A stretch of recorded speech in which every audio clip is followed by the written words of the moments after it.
So what's a girl to do? In this case, we know that she did come to Brownsville in 1850. The children, when I found their records in Matamoros, in the church in Matamoros, they are listed as hijos naturales, natural children. As a friend of mine who did genealogy and was not familiar with the term said, oh, that means they were born by natural childbirth. No, it means they were illegitimate. And so he never married, poor Petra. But we do know that when she came to Brownsville, we don't know whether she came across the border with sacks of gold under each arm. Probably not likely. We don't know what it was that happened, but certainly she met a Pennsylvania Quaker who had learned steamboating in the military and made a fortune off of steamboating, who was a partner of Richard King and had taken an interest in ranching. My question was, did he need a housekeeper? I don't know. Did he fall in love with her? Perhaps. What we find in the records for 1852 is that Luis, Vidal, and Juana are gone. We don't know whether they had already married or moved out, but Luisa, Rosa, Adrian, Vicenta, and Concepcion are all in a separate house. Mifflin Kennedy does not have them in his home. And so Petra then marries Mifflin after 2 years after the birth of their first son. And for her, after that many children, perhaps it wasn't such a bad thing.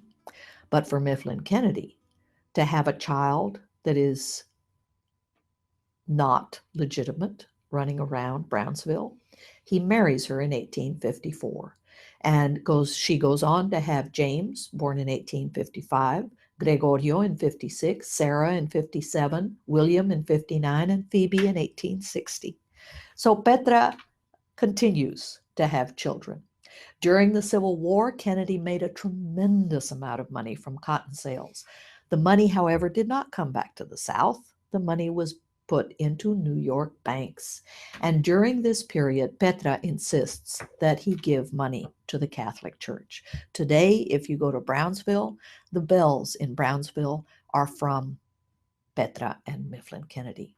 Likewise, if you go to Corpus Cristi, there are 2 beautiful stained glass windows in the church in Corpus Cristi, courtesy of Petra and Mifflin Kennedy. Remember, he was a Quaker. But when Petra says, you will give to the Catholic Church, what can he say but, yes, ma'am? In 1861, after the death of Phoebe, her youngest daughter, Petra is sent to visit her in-laws. And I don't know what that must have been like, but we do know that when she came back through New York, she ordered a set of 42 place settings of Limoges china. And if you go to Corpus Christi today, in the museum, you will see her china with her initials, PVK, on each piece. Money, Mifflin could afford it. The Kennedy ranches, of course, at La Paja. Unhappily, during this period, her sons Tom, Spike, Sarah, Willie, and Phoebe all died. There is only one son left, John Gregory. He marries Marie Stella Turcotte, and they have 2 children, John Jr. and Sarita. Unhappily, neither one of the children have children of their own. The Kennedy line dies out. It is, of course, Mifflin Kennedy that is going to move to Corpus Christi in 1885, and he is going to build a magnificent, magnificent home for Petra up on the bluff. She walks around it once, goes inside, and in 1885 dies of uterine cancer. Kennedy, because he has no heirs, creates the Kennedy Trust and the Kennedy Foundation, and because of Petra, it is given to the Catholic Church. Petra's legacy, yes, she became the grande dame of Corpus Christi in South Texas. Yes, she was a friend to the poor and humble because she herself had suffered and she knew what it was. Under Kennedy's Anglo laws, however, she had no rights. Her children, by Luis Vidal, had no rights.